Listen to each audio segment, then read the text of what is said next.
Look, first of all, I think it's a very serious matter for us for a number of reasons. 25% plus an unspecified penalty for our buying oil and gas from Russia. It could take it up to 35, 45, we don't know how much. There's even talk of a 100% penalty which will destroy our trade with America. It may be just a bargaining tactic. As you know, the trade negotiations are still going on. And therefore, there is a possibility that in the course of negotiations, this may come down. If it doesn't, it will certainly damage our exports, because America is a very big market for us, where I think our exports alone are $87–90 billion. So if that is a dramatic drop, that will hurt us. Some estimates are already coming that we might end up losing 0.5% of GDP if we don't have the American market. On the other hand, if their demands are completely unreasonable, our negotiators have every right to resist. For example, we have about 700 million Indians who are dependent on agriculture. We cannot risk their livelihoods to make America happy. America has to understand our needs as well. Actually, our tariffs on America are not that unreasonable. It's about 17% average.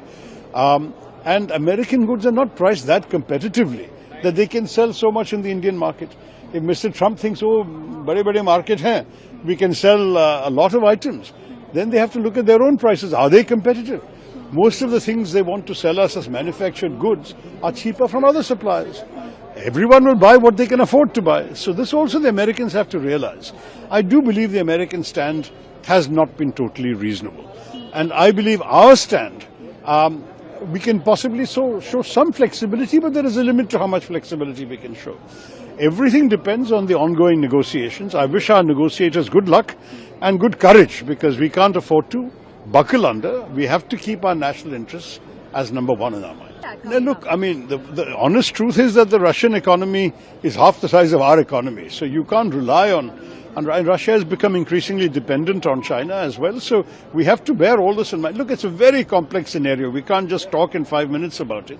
But what we have to understand is, yes, we have a strategic partnership with the United States, which is of some value to our country.